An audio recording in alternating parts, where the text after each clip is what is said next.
एक बिहारी पत्रकार जब ये खबर पढ़कर उठता है कि यूपी के ग्लोबल इन्वेस्टर समिट में लमसम 30 लाख करोड़ रुपए का एमओयू साइन होगा और उत्तर प्रदेश का इकोनॉमी 2027 तक $1 ट्रिलियन का हो जाएगा, तब उसको लगता है कि भाई साहब ये लोग कितना गड़बड़ काम कर रहे हैं। इनको तो पता ही नहीं है कि जातिगत जनगणना कराना इतना जरूरी है कि वो करवाकर हम $1 ट्रिलियन छोड़िए $10 ट्रिलियन की इकोनॉमी बन जाएंगे। उसके बाद नीतीश कुमार का शराबबंदी का फैसला कितना सही लगता है कि बताइए, ये लोग बेकार में ग्लोबल इन्वेस्टर समिट करवा रहा है, अलग अलग देश के लोग को बुलवा रहा है, और जो लोग आंकड़ों में इंटरेस्ट रखते हैं उनकी जानकारी के लिए बता देते हैं कि 53 कंपनियां तो सिर्फ अमेरिका से आई हैं, 36 देशों से बहुत सारी कंपनियां आई हैं, एमओयू पहले ही साइन हो चुका है और ग्लोबल इन्वेस्टर समिट के पहले 27 लाख करोड़ रुपए का इन्वेस्टमेंट यूपी में आ चुका है। लेकिन ये सब जब तेजस्वी यादव सुनेंगे तो उनको बुरा लग जाएगा। उनको तो अपने मंत्री को कहना है कि देखो, रामचरितमानस की प्रतियां को जला दो और कोई नया बखेड़ा खड़ा कर दो। उनको तो अपने मंत्री को इसीलिए हटवा देना है क्योंकि उसने कह दिया था कि भाई साहब, कृषि विभाग में बहुत सारा धांधली चल रहा है।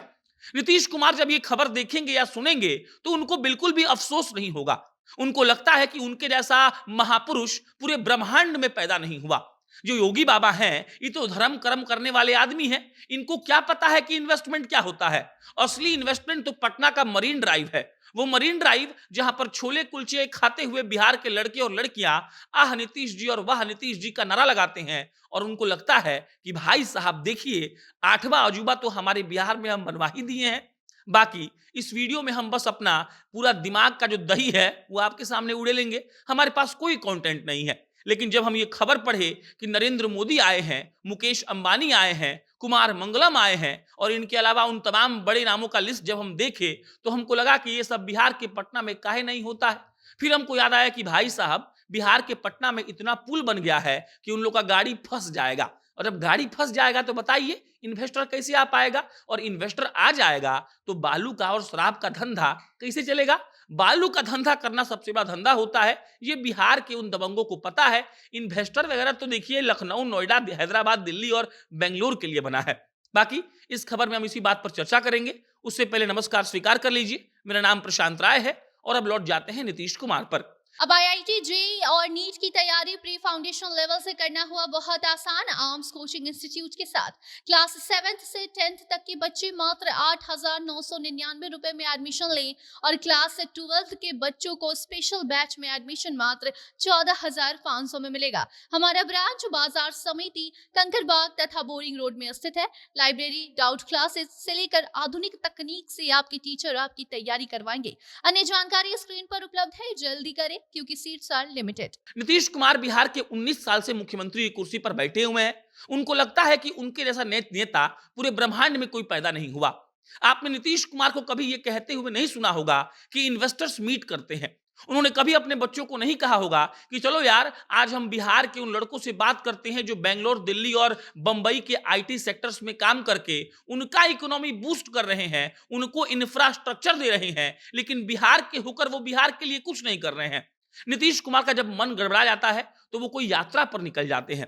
फिलहाल वो समाधान यात्रा पर निकले हुए हैं, लेकिन वो भूल जाते हैं कि जिस योगी आदित्यनाथ पर उनकी पार्टी के सारे नेता और आरजेडी के सारे नेता तंज कसते रहते हैं, आज वही आदमी पूरे भारत से नहीं पूरे विश्व से लोगों को बुलाकर लाया है, और वो कह रहा है कि हम ईज ऑफ डूइंग बिजनेस में आपको इतनी आसानी दे देंगे कि आपको उत्तर प्रदेश में इन्वेस्ट करने का मन करेगा। अब ये इन्वेस्ट का चक्कर तेजस्वी यादव को समझ में नहीं आता है। जिसके पिता ने पूरा चारा खा लिया हो, उसको क्या पता है कि इन्वेस्टमेंट क्या होता है। उनके हिसाब से इन्वेस्टमेंट होता है महिंद्रा के शोरूम में घुसना, तोड़फोड़ करना, और 4-5 गो नए का स्कॉर्पियो का जो मॉडल आया है उसको लेकर निकल जाना। वो टिकट भी देते हैं तो किसको देते हैं आप सोचिए। हम पढ़ रहे थे कि उत्तर प्रदेश के मुख्यमंत्री योगी आदित्यनाथ ने अपने कई मंत्रियों को विदेश के दौरे पर भेजा था। उन्होंने पता लगाने का प्रयास किया कि कौन कौन सी कंपनियों का संभावना है यूपी में आकर इन्वेस्टमेंट करने का। उसके बाद उत्तर प्रदेश की सरकार ने यह पता लगाया कि कैसे हम उनको और सहूलियत दे सकते हैं, ताकि अगर उनका मन थोड़ा बहुत ना भी हो इन्वेस्ट करने का तो वो मजबूर हो जाए इन्वेस्ट करने को। और उसके बाद ये ग्लोबल इन्वेस्टर समिट का आयोजन हुआ, जहां देश के प्रधानमंत्री आए हुए हैं। इस बात पर तेजस्वी यादव कुछ नहीं बोलेंगे। यहां पर भी उनको मोदी का विरोध दिखेगा, यहां पर भी उनको योगी आदित्यनाथ में एक पंडित दिखेगा जिनके हिसाब से उनको लगता है कि वो तो पूजा पाठ कराने के लिए बने हैं, मुख्यमंत्री का कुर्सी उनको काहे दे दिया गया। लेकिन वो भूल जाते हैं कि वही योगी आदित्यनाथ 2017 के बाद यूपी की दशा और दिशा को बदल चुका है। वही योगी आदित्यनाथ इस बात को अश्योर किया है कि उत्तर प्रदेश एकदम से इस देश में सबसे ज्यादा इकोनॉमी वाला राज्य बन जाए।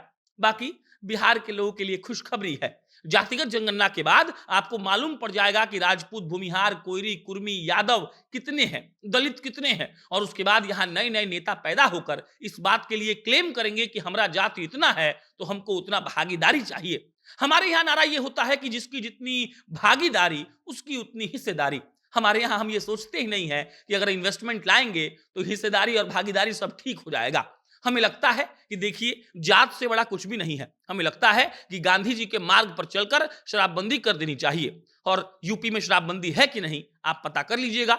यूपी में लोग दारू पीकर क्या कर रहा है यही पता कर लीजिएगा। लेकिन याद रखिएगा, नीतीश कुमार हुजूरे आला है, और हुजूरे आला के बात को अगर आप बिल्कुल भी विरोध करेंगे तो आपको काल कोठरी में डाल दी जाएगी, जैसे विपुल चौबे को 24 दिनों के लिए काल कोठरी में डाल दिया गया था। योगी जी को बहुत बधाई, आप अपने प्रदेश के लिए अच्छा काम कर रहे हैं। और नीतीश जी और तेजस्वी बाबू को बहुत सारा लानत और बहुत सारा प्यार भी कि आप जात गिनवा रहे हैं और लोगों को मुर्गे के भांति लड़वा रहे हैं। धन्यवाद।